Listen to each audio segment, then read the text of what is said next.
What's up, everyone? This is Santina Murin here to remind you that you were born to vibe. Born to vibe.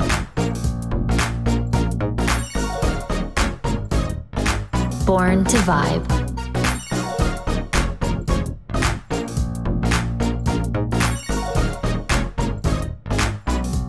Born to vibe.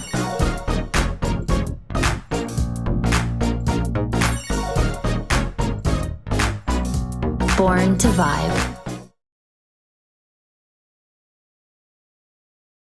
Hey everyone, thanks for tuning in. I am Santina Murin for Born to Vibe, and I'm so excited to virtually be meeting and hanging out with Ian Matthew. What's up? How are you doing? Hello. I'm doing well. Yourself? Good. I'm happy to be here. Likewise. I have to be honest with you. I am sort of a new fan. I kind of just discovered your music. Shout out Instagram. That's awesome. Yes. I'm pretty sure it was through Paradise being sponsored, and I have to say, I'm kind of a person that I know right away if I'm going to like a song or not. So sometimes I kind of just skip through, and this one I was just like, oh, wait, hold on. There's something here.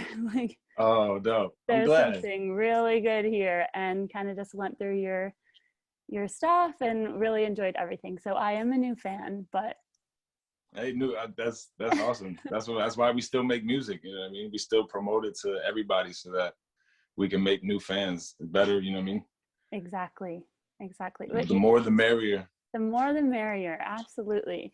You just have this very obvious energy in your music and style that is positively infectious. Like, your smile is contagious.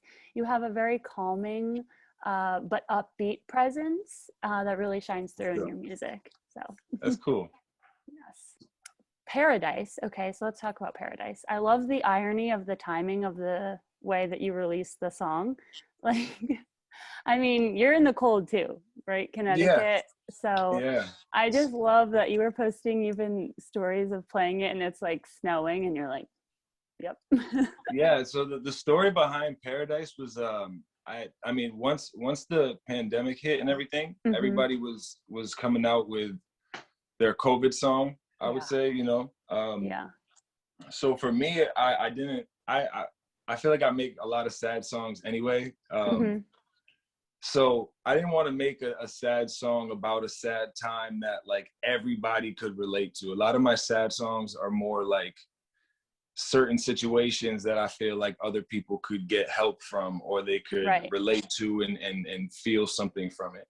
So this one, I just felt like it was almost like throwing salt on a wound because everybody was already sad about it. Like, people had lost their loved ones, you know what I mean? Like, it was just something, it was a weird feeling for me. So I was like, well, let me just talk about what life was like. I said, let me make a song about life right now, not necessarily referencing COVID, no nothing, but there's nowhere to go, so we'll just stay home, we'll chill. You know what I mean? Everything was just like, if I was at home with somebody that, I kind of wrote like I don't know, I guess I would call it like a sitcom, or like it was more like if I was at home with the girl that, was perfect for me, and we could turn anywhere into paradise. We could have fun at the house if that's the case. Right. So the living room works. If you're with somebody that is, is that you're like perfect for or whatever, then you can turn anywhere you are into paradise. It don't matter if you got to stay home. It don't matter if it's snowing outside. You know exactly. What I mean? No, it's so true. And it just works even better for now when the weather starts getting nicer and it becomes spring, summer. You already know it's going to be a jam in the warmer months too. Yeah, I want to work on a couple like EDM remixes and stuff like that for it. Okay. So EDM is literally my number one favorite genre. Oh, really? Yes. Like, love. And I totally could see your voice in a song. Like, Have you heard Hold Me Down or Highway? Mm-hmm. Yeah, so those were really cool collabs for me because I had never really stepped into that genre. I had done it like very, very minimally at one point, but these guys hit me up and they were like, hey, like I want you to go on this, and I want to work with you. I was like, all right, cool. So I listened to the stuff and I'm like, wow, this is really different. I was like, this is, but I also was like, I could do this. This is fun. Like, I want to have some fun on it. And those two songs are probably like the most fun songs that I have, I think. just Highway like to put actually, on and just feel good. yeah, right. Highway actually comes up first when you search your name on Apple Music. Yeah, So Highway just hit over 500,000 on Spotify. So I'm not sure what the Apple numbers are. I got to check, but that's awesome. I know Tropics and Kilo. Those were the dudes that I worked with on it. They did a lot of work as far as just groundwork promotion and grassroots promotion. Yeah. Really just being like, yo, we have a song and you gotta check it out. So I love that. And I'm so glad you brought that up because I wanted to sort of say that. Like, I just love EDM. And I think that the way that that genre of music is kind of like penetrating into the rest of the music scene is so kind of iconic right now. Like, every genre is kind of doing something with it and it works. yeah, I think it's gonna, I think with the ability to record at your house, Mm-hmm. the ability to put music out from your house, it gives all of these people that have these creative ideas that I think normally would get shot down in a boardroom at one point Yes. because they would tell you that it doesn't work. And then Yeah. some kid at home is like, nah, this shit's gonna work. And he makes it work and you put it out. And it's like, I just heard, I can't remember the guy's name, but I heard a country dude, he was singing country on like trap beats. And it was sick. I was like, this is great. Like there's a genre for this, or at least, a shit ton of people out here and be like, Yep. this is cool. I could listen to this. So I think now it's everything is fair game. And It so is. like, It's limitless, which is so beautiful. And I feel like even a couple of decades ago or something musically, even though people were so inspiring and making, new waves, they still weren't doing things as experimental as like our generation and the next. I go on social media all the time and I see like going on TikTok and stuff and Instagram and you just see how creative people are. And that's what I love about it, because whether it's they're making funny videos or they're creating Yeah. music or finding ways to get people to listen to their music, it's like these kids are funny. Or like, no, I shouldn't say kids, but you know what I'm saying? Like these people are funny. And they're creative in the things that I find myself watching. Right. I end up going down a rabbit Exactly. hole where I'm like, you just keep scrolling. Next thing you know, you're like, damn, I've been on here for half an hour. Yep. But it's all creative stuff you're seeing. So I think kind of like we said, there's nothing that's off limits right now, especially with like genre bending and just being creative on camera. Right, for sure. Well, you are very eclectic with the genres that you create. I mean, you can pretty much do it all as far as what I've seen. I try to I try to test myself, Mm-hmm. but I also I know what I grew up on. I know what Yeah. music, like my father used to bring me down to the basement and he had his record crates, and he would make me pick a record and we would listen to that record, whether it was 3 songs or the whole album if I dug it. But I remember pulling That's out the Frank best. Zappa records, and he would teach me about Stevie Ray Vaughan, and then we would pull out a Johnny Cash record, and then we pull out a Donna Summer record. There was just, I don't know, there was so many different genres that I grew up on that it was weird to just kind of be like, I only want to make one. Right. And then you're kind of, as an artist, it's hard because I can imagine that it's like, in one hand, you're like, okay, this is the kind of artist I want to be, like, this is the music that I make. But at the same time, you limit yourself and put yourself into a box that if you start out one way, people expect you to be one way. And it's like, I can do whatever I want. It's So I art. think, that's where I ran into that issue many a times. Like we have dealt with that a lot, and we kind of had to take the fuck it approach, because It's the best way. like I said, I did the EDM songs, and they came out relatively close to each other, so I could totally understand why somebody would want to hear that again. You know what I mean? If they caught me on that, if they found me on that, then I could totally understand.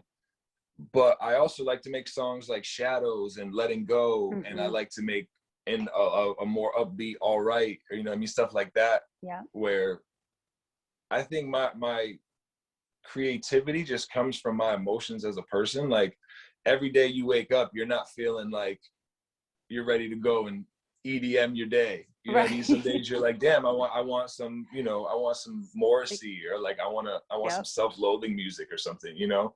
So I do. So I I grew sure up on do. it too, you know, pop punk and like, you know, early, you know, mid 80s, you know, I call it self-loathing music, like The Yep. Cure and Oh my Morrissey and gosh, I all love. the I'm an Smiths and shit. emo sad girl for life. Okay, I don't Yeah, care so what you happens. know, like That's I my grew up on core. Taking Back Sunday, you know, so Yes. that teenage angst in me is always still there. Oh my gosh, So, it's forever. but then yeah, absolutely, it's not just a phase, mom. So, like I have the same emotions that everybody else does, and some days I wake up and I'm in a good mood. I'm like, yo, let's make a poppy song today. And some days I'm like, yo, I feel like shit, and then, you know, or whatever. Like I And don't that's want to what's be coming put out into a of box. you. That's what's Yeah, coming out of you. Like you're being raw and authentic with the emotions that you're feeling when you're feeling them. So you're not like, okay, I'm going through it right now, but like I need to put out this pop song because that's what's gonna like please everybody and appease the masses. And then you're gonna start getting mentally like you're faking it at that point. yeah. Then that puts you on a So whole nother vibe. the way I've learned to kind of navigate the creativity with the business, and I've learned that if I stay ahead and I really just work on my craft, in a sense of the straight going to practice type thing, where you learn your, you know, your what do they call it, fundamentals, you know. So I go back and I do those, but my fundamentals are also powered by my creativity. So I'm like, okay, I'm feeling this way, how can I use this feeling on my fundamentals in practice? And a lot of times it's just right. So it's like, okay, I find, you know, whether it's the right beat or the right chord or whatever it may be, I'll write, and then we'll be in the studio and we'll kind of load up on songs. So when it comes time to release, we're like, okay, we can still go with the vibe of what the people want. Yeah. But the music, when I made it, it was genuine. You know what I'm saying? So I'm not sitting there in a bad mood trying to make a pop song. This pop song that we're about to put out really came from me being in a good mood one day and making sure that I was being genuine on the song so that it is more relatable. Or like, I don't want to hear, you know, somebody come and tell me about cars that knows nothing about cars. Yeah, of course. So I He's don't want to sit trying here to and tell scam you to you. be happy when right now I don't know anything about being happy. Right. You know, I'm just going cliche with it, or I'm just going off of, you know, and sometimes you can do that. You can go off of old feelings, and a lot of my songs are based on old feelings, but I articulate them in a way that's more present. But yeah, the branding thing and the trying to stay in one lane was always something that I struggled with, because when I would try and stay in a lane, I'd be like, damn, I'm bored. Right. You know, I'm going home and I'm listening to Miles Davis, and then I'm going and putting on blues records, and then I got Janis Joplin afterwards, and I'm like, damn, I want to make a fucking me and Bobby McGee. You know what I mean? I want to make a The Thrill Is Gone, like that. Because I grew up playing guitar and like around blues musicians all the time. My father was like a rock and roll guy, and there was just so much that I was introduced to, and if I always did my own diving, but I don't know, there's just too much out there to stay in one lane, I think. There is. I saw a Frank Sinatra poster or something on your wall in one of your lives, and I was like, respect, that's my guy. Yeah. So it was funny. I was at the dentist the other day, and they were about to drill me up, and I always like to put in my headphones when they do that. So I had a Frank Sinatra playlist on, and they were playing their music, and they were like, oh, do you want to put yours on? And I was like, I mean, it's Frank Sinatra. And they were like, yeah, put it on. And I was like, oh, cool. I was like, I'd rather have you guys drilling my teeth. So yeah, no, it was cool. I like that, because I feel like there's a lot of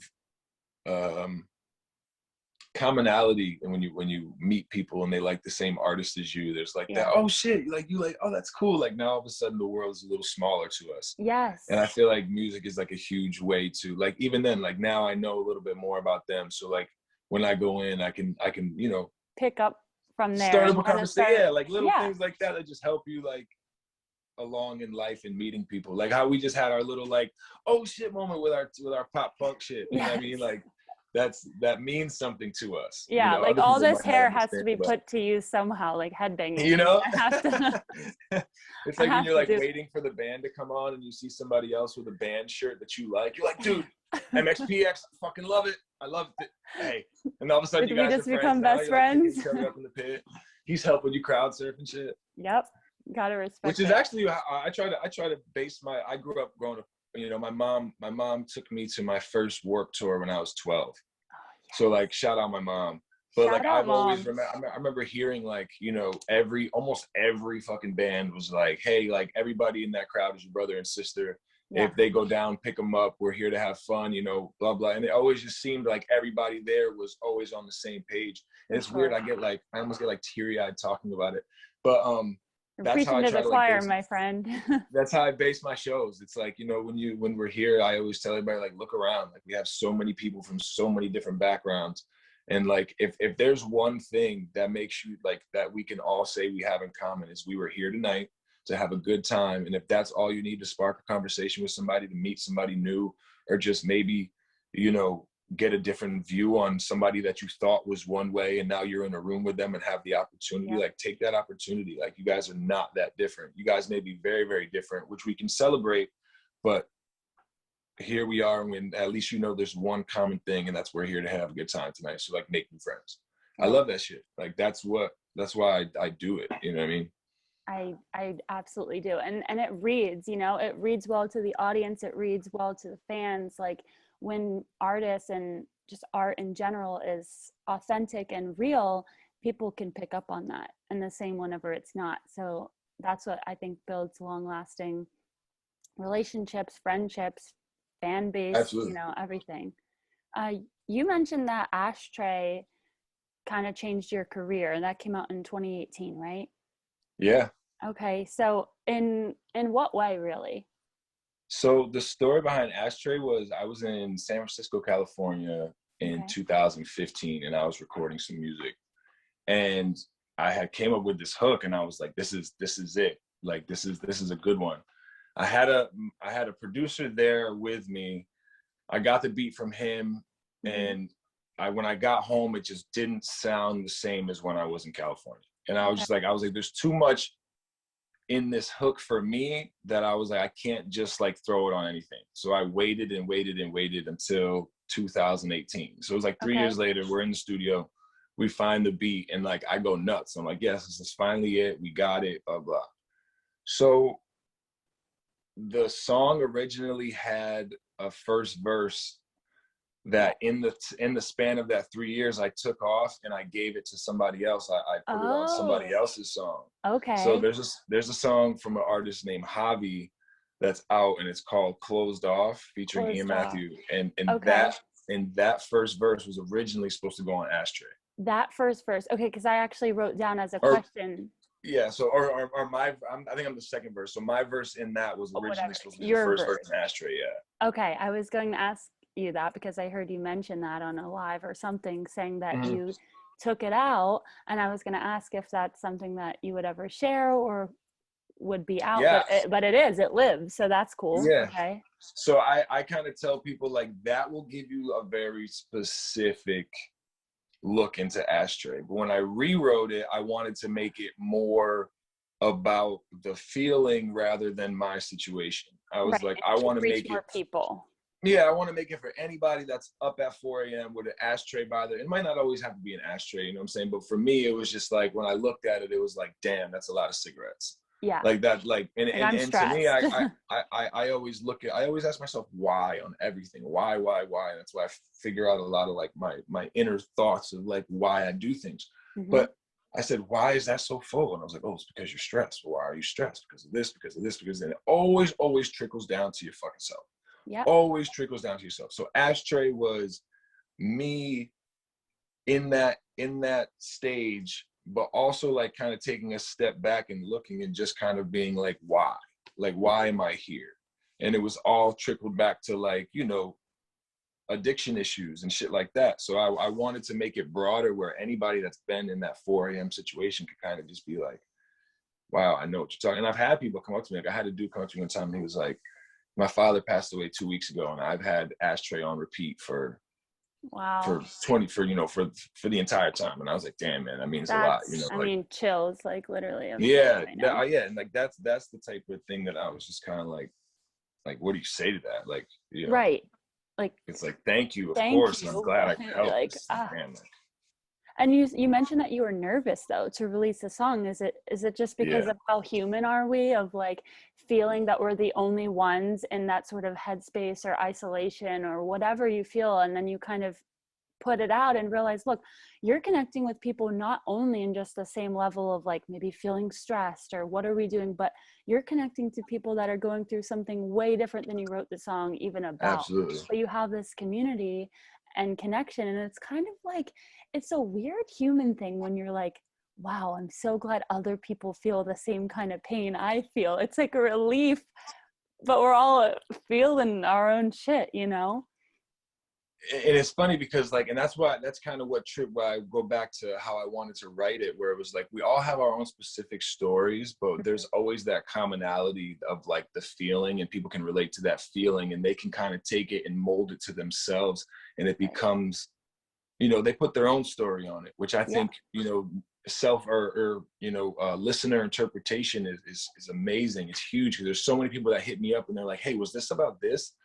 And I'm like, no, it wasn't, but it totally could be. And I'm glad you see it like that. And I almost don't want to tell you what it is because I think that might be like magical to you. You know what I'm saying? Or like your that interpretation is what makes you feel something from it. absolutely. So I don't want to necessarily tell my story and have someone be like, well, I don't get that because that didn't happen to me. But it's like, okay, but that feeling that I had, you totally know what it is. So you know, but being nervous about releasing Ashtray was totally that, because if you hear in the beginning, I like rap a little bit, Ashtray full of my lungs bad. So I had been making straight hip hop rap music prior to this. Right. And that was my lane, because when I was younger, it was hard to get a band together. I wasn't really good at producing my own music, and to just find beats and rap was, and with all due respect to the genre, it wasn't easier in the sense of the craft. It was just, that was more obtainable for me. It was, I was able to get all the materials to do that. So I did that. So it was, and I had a small fan base on that enjoyed me doing that. But then one day my manager walked in and he was like, yo, how come nobody knows you could play guitar and sing? And I was like, I don't know. I never really, whatever. And in the music I was making prior, I didn't really have like a tough guy attitude, but it was more of like a, like the I'm the man kind of thing, and kind as of I got older, like a protection thing. yes. And I was like protecting a lot of my vulnerabilities and stuff like that. And this was the first time that I really like penned them and put them down. And it was kind of like, all right, they're not going to see like me as like the, self-confident, I don't care attitude, because I like who I am. And it was like, here, I'm telling you, I really don't like who I am. You know what I mean? I got some things, The vulnerability is strength. Like people a lot of times think the opposite. And that's a really naive kind of perspective on it. Vulnerability equals strength. Yeah, because I think that was like my first step in a lot of things of being comfortable with the person I was releasing music. My daughter was 4. She was starting to listen to my music. That's important too. It's like, what are you telling her? What are you teaching her? Yeah. And even just like being able to, like, now she's 6, right? And anytime I go to the studio, I'd say 95% of the time when I leave, I can play her the song. And she can, she's every day I'll pick her up. That's amazing. Yeah, so I pick her up off the bus or whatever. I'm like, yo, you want to hear the new song? And she's like, yeah. Like, so I played her this, I played her all the songs, and she gives me the feedback, and I genuinely listen to it because I know that she listens to good music. Like she listens to current music. She listens to good music. I put her onto old stuff, and I know what she likes, and the things that I put on that she doesn't like, I'm like, interesting. And you said she's 6, right? Yeah, she's 6. She's honest then. Yeah, she's not holding or hiding. So like I played a song for her, which is actually the next song that's gonna come out, and she was in the back and she was dancing, and like eventually by the end of the song she was singing it. So I'm like, okay, cool. You're like, we got it. We got one. Amazing. So but I also enjoy the time that I can spend of being like, hey, like, you want to listen to my music? Because I tell her all the time, like, hey, I'm going to the studio, or I'm out doing this, I got to travel, blah, blah. So she knows that I do it, but like to be able to invite her in and bring her in is cool. Like, you know, I like the studio I go to, like Mm-hmm. I'm used to having like really smoky studios and, you know, which is cool, which is whatever, you know, but like the studio I go to, if I wanted to, I could bring my kid there. Like I had to bring her there one time because I had a studio session and with COVID, school was off. So like she did her homeschooling from the studio. That's And it amazing. was just like really cool that I could, you know, It do is. both That's and a not really have to. special bond. Like Yeah, honestly. and like like yesterday we were in the car, we were jamming out to like Whitney Houston and stuff, and I just like look back and she's singing Whitney, and I was like, oh, proud dad moment, you know. Proud So daddy moment for sure. I like more of the person I am now with the music I can make and being vulnerable. Yeah. I think that's, you know, a lesson in itself for myself as well as like listeners and my daughter. For So sure. I'd Well, like rather I be said, that guy.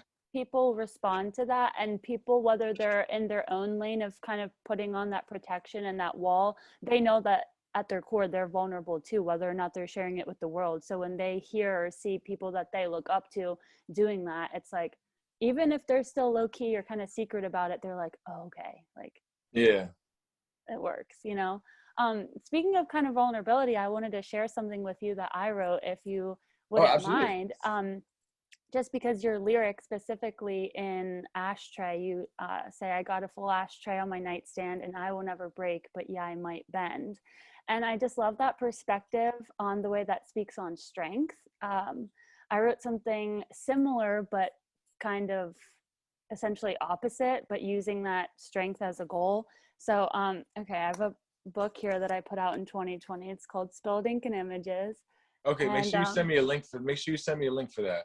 Is it okay. still available to buy? Oh yeah, it just Okay, came yeah. out December 2020, and it was just like, it's a collaboration with a good friend of mine, Catherine Mansfield. I did all the poetry and she did all the photography, and it was just like our passion project, our baby in quarantine. Like we had been talking about it for a while, and it just kind of like needed to happen in 2020. Like I needed something kind of selfishly positive to come out of, you know, that, and so this came out of it. That's awesome. This Selfishly is just positive. I love that. yeah, That's great. Oh my this is, God. oh, thank you. This is That's just one awesome. little piece. I'm going to show you the photo just because it's like one of our both of our favorite photos in the book. So this is the photo. Okay. The poem is called Silhouettes.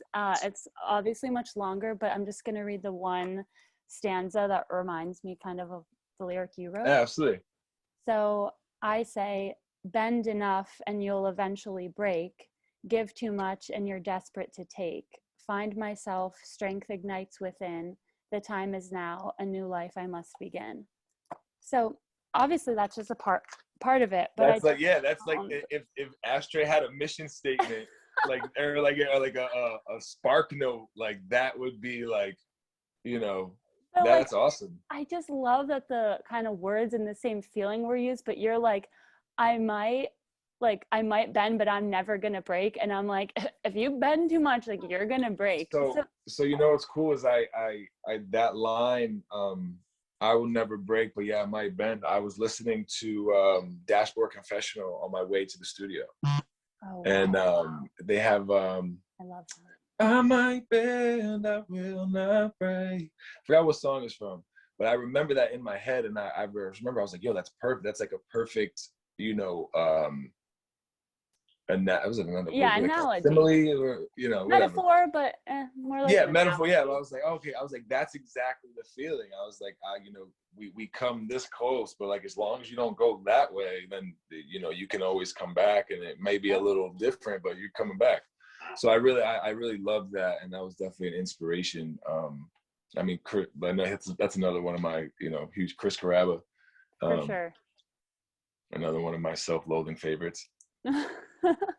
Well, yeah, I just really respected and appreciated that connection that I kind of personally made. So thank you for letting me share that Oh also. yeah, absolutely. No, I think that's really cool that yeah, I definitely want to get my hands on that book Oh, because thank you. it seems like we have a lot of the same thoughts when we write. Yeah, it's a pretty deep and definitely vulnerable piece. So that would be That's awesome. awesome. Thank you so much. Um, okay, so I know that these times are super weird right now, and we're just kind of sort of trying to figure it all out. I know the obvious potentially negative outlooks on everything, like not being able to tour, human connection, like, you know, hugging a stranger or whatever. Like, how did you manage to take the given situation and let it positively affect your art? Um, huh. We got kind of hit on the head with it, but we like I said before, we kind of keep songs in the vault. Okay. So we have probably our next 4 or 5 releases that maybe just need some mixing, final touches here and there, but they're pretty much essentially ready to go. So we were in that situation already. So we're like, okay, the music is cool, but usually when we drop a song, we'll go out, actually go out physically for the night. We'll make sure we stop at some bars just for the hometown love. Make sure everybody knows we just dropped things like that. That's cool. The filming of being able to get people in, and we were like, okay, we're really gonna have to almost be more vulnerable. We got to let people in the house now, because it was like everything that we had been putting out, we were following what we were getting info as far as algorithms and stuff like that, like HD video, good lighting, appealing things to see, whatever. So you're trying to make these videos as best as you can, or these promo ideas as good as you can, and then all of a sudden it's like, oh, stay in the house. So we were like, shit, like, oh, we need to figure this out. It started with just kind of making sure that we were able to get in touch with the fans and still be, we knew we had to go on social media twice as hard, right? But we also didn't want to just keep throwing out the same stuff. So it's like, okay, how can we be more creative with one? How we engage, the music that we put out when we do music, how can we, and I'm trying to think of the first song that we released. It was March last year. Can't remember. But anyway, like, it basically turned into making the house the main hub for everything. Cool. We had the music for at least like 6 months. So we were like, okay, we can buy time that way, but how are we going to promote all this stuff without being able to get a team, without being able to get other people, having to wear masks to go outside? It was just so, we kind of just did everything from inside. We shot so much in the house. Like, I can't tell. Like, we probably used every corner of this house. That's amazing. In some different form, to the point where we redid it. You know what I mean? Like, this is all in the process of being redone so that we can have, more opportunities to do that. Because now, although we're able to go outside more, we do realize that, like, the game has changed. We've done a year of these, of home content, and people want it now. People dig it. They want to see the vulnerability of the artist in their house, So, it's really pushing you and testing you. Yeah, because I had to really get like comfortable with doing things that I wasn't comfortable with. Like, when I wasn't comfortable with them because they went against any moral standard I had or anything, but it was more just like, I've never done this before. I've never had to, like, I don't know, it's like let people in, I guess, which I usually do. Like, if I get a one-on-one conversation, you could ask me anything. I'm an open book. I don't mind. But as far as like public and just putting everything out to anybody, there's that, that trust issue of like, who am I giving this info to? But of course, I totally understand that. Well, I mean, it shows that you have been working and doing amazing. I want to just shout out my favorite songs that from right off the bat I really enjoyed were Lights Out, Losing My Mind, Ashtray, and of course Paradise. And then I have to give my honorable mention, your mashup on YouTube. I'm sorry, but I'm half of the views. I'm just gonna put that out there. No, that's awesome. Run it up. That's awesome. Mean, I just love it. I literally feel like it's a song on its own. That one was cool because the producer that produced the holiday song and one of the next songs that's coming out, he produced that mashup. And it was funny because we were in the studio and we just kind of were just vibing with it like that, and then we just kind of mashed them all together. And they were like, "Yo, wait a minute.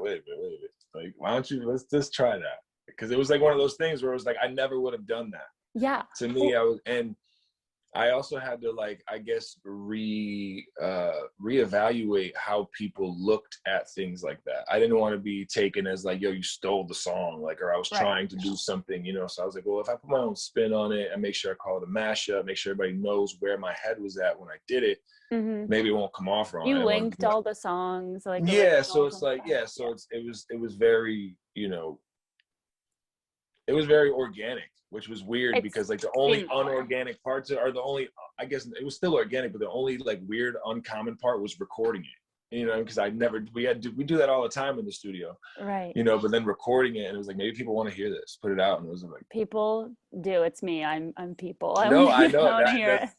there was a couple that were like, yo, this is sick, this It is like, is, especially just like we were saying earlier, EDM is kind of like my heart and soul. So I'm so used to basically EDM, like you go to a mashups anyway. fest, it's mashups on mashups, like a whole mix. You have an hour of like all these songs put into a mashup of one, So thing that's that's something that's set. something I had to learn too. Was I had gotten hit up by some EDM producers to do a cover song over an EDM produced remake of the, you know what I'm saying? It was like Yes. this, it like, if you sang this person's song, it will match up over this beat, Yes.